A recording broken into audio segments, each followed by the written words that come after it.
இப்போ மக்களுக்கு பார்த்தீங்கன்னா, இப்போ வந்து கருப்பு கவுனி அரிசி, சிறுதானியம் அப்படின்னு சொல்லிட்டு இந்த மாதிரி ஒரு இது இந்த மாதிரி மக்கள் திரும்புகிறாங்க. இப்போ நடைமுறையில் இவங்க சாப்பிட்டுட்டு இருக்க அரிசி கண்டிப்பாக அது நோய்களை வரவழைக்கும். அதனால் வந்து இதுக்கு தீர்வு என்ன? தானிய உணவுகள் எதை சாப்பிட்டாலும் உங்களுக்கு நோய் தான் வரும். கருப்பு கவுனியை சாப்பிட்டாலும் சரி, சிறுதானியத்தை சாப்பிட்டாலும் சரி, எதை சாப்பிட்டாலும் உங்களுக்கு நோய் தான் வரும். அப்போ வந்து மக்களுக்கு வந்து இப்போ இது வரைக்கும் அரிசி உணவுகள்லாம் சாப்பிட்டு வராங்க. வழக்கமாக பொன்னி அரிசி, அந்த அரிசி இதெல்லாம் சாப்பிட்டு பார்த்தாங்க. நோய்கள் வந்து அடங்குவதாக இல்லை. அவர்களுக்கு அந்த நோய்களை பற்றி அச்சம் போவதாக இல்லை. அப்படி இருக்கும்போது இப்போ வந்து புதுசாக வந்து ஒரு பொருளை கிளப்புறாங்க. என்னென்னா கருப்பு கவுனி அரிசி, சிறுதானிய அரிசி இதெல்லாம் சாப்பிட்டாக்கா உடம்புல நோய் வராது அப்படின்னோடனே அது பார்க்குற கருப்பாக வேறு இருக்கா, வித்தியாசமாக வேறு இருக்கா. ஒருவேளை கண்டிப்பாக இதில் நிறைய சத்து இருக்கும். அது சார்ந்து நிறைய கதைகளை விட ஆரம்பிச்சிட்டாங்க. அது அப்படி இந்த அரிசி பார்த்திங்கன்னா பயங்கர அற்புதங்களை செஞ்சிடும் அப்படின்னு சொல்லிட்டு நிறைய கதைகளை விட ஆரம்பிச்சிட்டாங்க. தானியம்னாலே அது வந்து கெட்டது தான், நோய்களை வரவழைக்கக்கூடிய. அது மனித உணவே கிடையாது. இது எப்படி இருக்குன்னா, மாமிசம் சாப்பிடக்கூடாது அப்படின்னு சொல்லுவாங்கள்ல. அதில் வந்து ஒருத்தர் சொல்லுவார், மாமிசம் சாப்பிட்லாம், அதுலேயும் இந்த ஆட்டுக்கறி சாப்பிட்டிங்கன்னா ரொம்ப நல்லது, உடம்புக்கு நல்லது அப்படிங்கிற மாதிரி தான். வந்து அரிசி சாப்பிடக்கூடாது அப்படிங்கிறது ஒரு விதிமுறை. அரிசி வந்து நமது மனித உணவு கிடையாது. தானியங்கள் வந்து நமது மனித உணவு கிடையாது. அப்படி இருக்கும்போது ஒருத்தர் என்ன சொல்ல, அரிசி சாப்பிட்லாம், அதுலேயும் இந்த கருப்பு கவுனி அரிசி சூப்பரானது அப்படின்னு சொல்லிட்டு குறிப்பிட்ட அரிசிக்கு வந்து அவருக்கு வந்து ரொம்ப சிறப்பு இருக்குதுன்னு சொல்லி விளம்பரம் தேடுற மாதிரி தான். அதனால் வந்து அரிசியே தப்புன்னு சொல்கிறோம். அப்புறம் அதில் என்ன கருப்பு கவுனி அரிசி, அது அரிசி. அதனால் இப்போ மாமிசமே சாப்பிடக்கூடாது அப்படின்னா போகிறோம், அதில் வந்து முயல் கறி ரொம்ப நல்லது அப்படின்னு சொன்னால் அது எப்படி இருக்கும்? ஒட்டுமொத்தமாக அரிசியாக அதை ஆராய்ச்சி பண்ணவே பண்ணாதீங்க. தானிய உணவுகளை ஆராய்ச்சி பண்ணவே பண்ணாது. தானியங்களை அப்படியே தூக்கி ஓரம் வச்சுருங்க. அது நம்முடைய உணவுகளே கிடையாது, மனித உணவுகளே கிடையாது. அதனால் வந்து அதை சாப்பிட்டா இதாகிடும் அப்படிங்கிறாங்களா. இது எல்லாமே வந்து சும்மா வந்து ஒரு வியாபார உத்தியோட இருக்கும். ஏதாவது புதுசாக மக்கள் தேடுறாங்க, இந்த தானியங்களுக்கு அடிமைப்பட்டு கிடக்கிறாங்க. சரி, அதுக்குள்ளேருந்து வெளியே போகிறதுக்கு இவங்களுக்கு வந்து அந்த மனசு இல்லை, தைரியம் இல்லை. அப்படிங்கும்போது அதுக்குள்ளே ஏதாவது ஒரு தீர்வு இருக்காதா? அதுக்குள்ளே ஏதாவது ஒரு நல்லது செய்கிற கெட்டவங்களையும் சில நல்லவங்க இருப்பாங்கள்ல. நான் அப்படி யாராவது நல்லவங்கள தேடுறது. இப்போ எல்லாருமே கெட்டவங்களாக ஆகிட்டாங்கன்னா அதில் யார் நல்லவங்க அப்படின்னு தேடுவாங்க. அதே மாதிரி தான் இந்த தானிய உணவுகள் என்பது கெட்டது தான், அது மக்களுக்கு தெரிஞ்சு போச்சு. அதான் வேறு ஏதாவது ஒன்று தேடுறாங்க. ஒருவேளை கருப்பு கவுனி, சிறுதானியம்லாம் உண்மையிலே வந்து நமக்கு நோயை தடுத்துருமா, அந்த அற்புதங்களை செஞ்சிருமா அப்படின்னு சொல்லிட்டு ஒரு சும்மா தேடி பார்க்குறாங்க. அது கெட்டவங்களே ஒரு நல்லவங்களை தேடி பார்க்குறாங்க. இவங்க எல்லாருமே கெட்டவங்க தான், அதில் இவர் கொஞ்சம் நல்லவர் அப்படிங்கிற மாதிரி கருப்பு கவுனி, சிறுதானியம், தானியங்கள் எல்லாமே கெட்டது, அதில் இவர் கொஞ்சம் நல்லவர், பார்க்குறதுக்கு கருப்பாக இருப்பார், அது கொஞ்சம் நல்லவர். சிறுதானியம் சின்னதாக இருக்கிறாரு, அதனால் இவர் வந்து வித்தியாசமாக இருக்கார், கண்டிப்பாக இவர் நல்லவராக தான் இருக்கும் அப்படின்னு சொல்லிட்டு அவரை கை கட்டுறாங்க. அது இந்த இயந்திர அறிவியல் உலகம் இருக்கிற வரைக்கும் இந்த மாதிரி அவங்க தானியத்துக்குள்ளே தான் சுற்றுவாங்க. ஏன்னா இந்த இயந்திர அறிவியல் உலகத்தில் நாம் வாழ வேண்டும் என்றால் இங்கே உள்ள வேலைகளை செய்யணும் அப்படின்னா நமக்கு முரட்டுத்தனம் தேவை, அளவுக்கு அதிகமான ஆற்றல் தேவை, வலிமை தேவை, திறமை தேவை.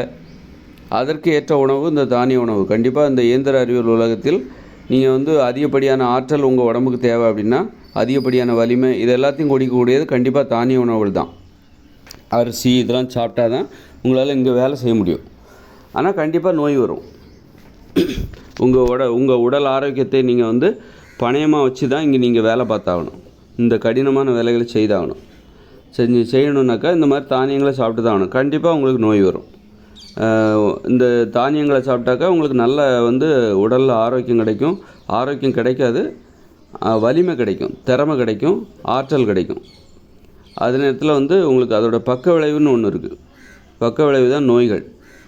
ஆரோக்கியம் என்பது கிடைக்காது, அதே நேரத்தில் அளவுக்கு அதிகமான வலிமை கிடைக்கும். தானியங்களை சாப்பிட்டாக்கா அளவுக்கு அதிகமான வலிமை கிடைக்கும், ஒரு வேகம் கிடைக்கும், ஊக்கம் கிடைக்கும். ஊக்க மருந்து, இதெல்லாம் வந்து ஊக்க மருந்து. இந்த இயந்திர அறிவியல் உலகில் வாழ்வதற்கு தேவையான ஊக்க மருந்து தான் இந்த தானிய உணவுகள். அரிசி, கோதுமை, கேழ்வரகு, இதெல்லாம் வந்து மாமிசம், அப்புறம் உப்பு போட்டு சமைச்சு சாப்பிட்றது, இதெல்லாம் ஊக்க மருந்து.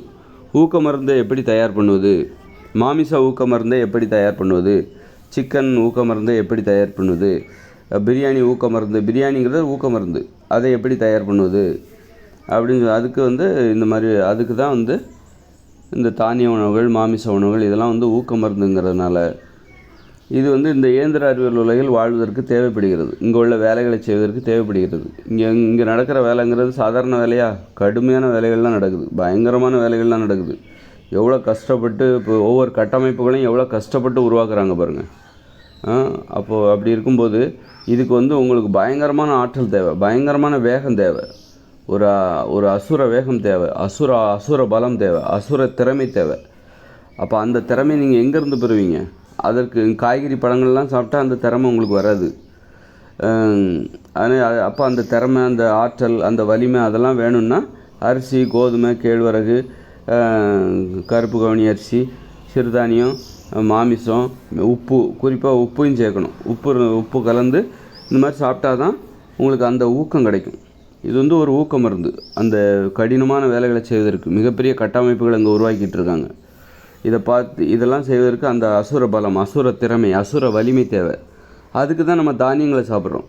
அப்போ அசுர வலிமையை பெறுவதற்கும், அசுர திறமையை பெறுவதற்கும், அசுர ஆற்றலை பெறுவதற்கும் நீங்கள் சாப்பிடுகிற அந்த தானிய உணவுகள், அதனால் ஏற்படுகிற பக்க விளைவுகள் தான் நோய்கள். அதனால் ஏற்படுகிற பக்க விளைவுகள். ஒரு பயங்கரமான ஊக்க மருந்தை நீங்கள் சாப்பிட்றீங்க, தொடர்ந்து சாப்பிட்டு வரீங்க, சின்ன வயசுலேருந்து சாப்பிட்டு வரீங்க அப்படின்னா, சின்ன வயசுலேருந்து இட்லி, பூரி, பொங்கல், பிரியாணின்னு சாப்பிட்டு வரீங்க. அப்போ கண்டிப்பாக ஒரு 40 வயசில் உங்களுக்கு வந்து ஏதோ ஒரு நோய் கண்டிப்பாக வரும். ஏன்னா நீங்கள் சாப்பிட்டு வந்தது என்னது? ஒரு பயங்கர அசுர பலத்தை தருகிற ஒரு ஊக்க மருந்தை சாப்பிட்டுட்டு வரீங்க. அப்போ அது உங்கள் நாடி நரம்புகளில் கண்டிப்பாக பாதிப்பை ஏற்படுத்த தான் செய்யும். அதுதான் வந்து இந்த நோய்கள். உடல் பருமன், அப்புறம் வந்து சுகர் வர்றது, ஆஸ்மா வர்றது, வீசிங் வர்றது, புற்றுநோய் வர்றது, இந்த மாதிரி நோய்கள் எல்லாமே வந்து இந்த தானிய உணவுகளால் ஏற்படுது. அசுர பலத்தை தருகிற ஊக்க மருந்துகளான நீங்கள் உணவுன்னு நினச்சி சாப்பிட்றீங்க பார்த்தீங்களா? இந்த தானிய உணவுகள், பிரியாணி, இட்லி, பூரி, பொங்கல், தோசை, ஐஸ்கிரீம், நூடுல்ஸ்ன்ட்டு உப்பு கலந்து சமைக்கப்பட்ட உணவுகள், அதை சாப்பிட்டிங்கன்னா உங்களுக்கு அசுர பலம் கிடைக்கும், அசுர திறமையும் கிடைக்கும். அதே நேரத்தில் ஒரு மிகப்பெரிய நோய்களும் உங்களுக்கு பரிசாக கிடைக்கும். நீங்கள் எனக்கு அசுர திறமை வந்தால் போதும், நோய் வந்தால் பரவாயில்ல அப்படின்னா ஓகே, நீங்கள் அது உங்கள் விருப்பம். இல்லை எனக்கு ஆரோக்கியம்தான் முக்கியம், எனக்கு என்னுடைய உடல் ஆரோக்கியம்தான் முக்கியம், நோய்கள்லாம் வந்து யார் அவஸ்தைப்படுறது, என்னுடைய உடல் ஆரோக்கியமாக இருக்கணும் அப்படின்னா அப்போ நான் சொல்லுகிற மனித உணவுகளை நீங்கள் பின்பற்ற வேண்டும். மனித உயிர்களுக்கான உணவுகளை பின்பற்ற வேண்டும். இது வந்து அசுரர்களுக்கான உணவு. இந்த தானிய உணவு இருக்குல்ல, அசுரர்களுக்கான உணவு. அசுரர்களின் பலத்தை பெறுவதற்கான உணவு, அரக்கர்களுக்கான உணவு இது. இப்போ மனுஷங்களாம் அரக்கர்களாக மாறிவிட்டார். ஏன்னா அரக்கர்களின் உலகம் இது. ஒரு அரக்கர்களுடைய உலகம் எப்படி இருக்குன்னா இப்படி தான் இருக்கும். பயங்கரமான கட்டமைப்புகள், விமானம், ட்ரெயின், கப்பல், இதெல்லாம் வந்து அரக்கர்களின் செயல்பாடுகள், அரக்கத்தனமான செயல்பாடு. அப்போ அவர்களுக்குரிய உணவுகள் சாப்பிட்டு, அரக்கர்களுக்குன்னு ஒரு உணவு இருக்குது. அதுதான் இந்த அரிசி, கேழ்வரகு, கோதுமை, மாமிசம், மீன், முட்டை, இதெல்லாம் அரக்கர்களின் உணவு. அதனால் நம்ம வந்து அடிப்படையில் மனுஷங்க. அப்போ அரக்கர்களாக மாற வேண்டுமென்றால் இந்த உணவுகளை சாப்பிட்ணும். அப்படி சாப்பிட்றதுனால ஏற்படுகிற பக்க விளைவுகள் தான் நோய்கள். அதனால் வந்து அரக்கர்களாக மாறணும்னு ஆசைப்பட்டால் கண்டிப்பாக நீங்கள் நோயாளிகளாகவும் மாறிடுவீங்க, சீக்கிரமாக போய் சேர்ந்துருவீங்க. அரக்கர்களுடைய ஆயுள் காலம் கண்டிப்பாக 60 வயசுலேருந்து 70 வயசு வரைக்கும் தான் வாழ முடியும். மனித ஆயுள் காலம் என்பது 120 வயசு வரைக்கும். உங்களுக்கு எது வேணுங்கிறத நீங்கள் தான் முடிவு பண்ணிக்கணும்.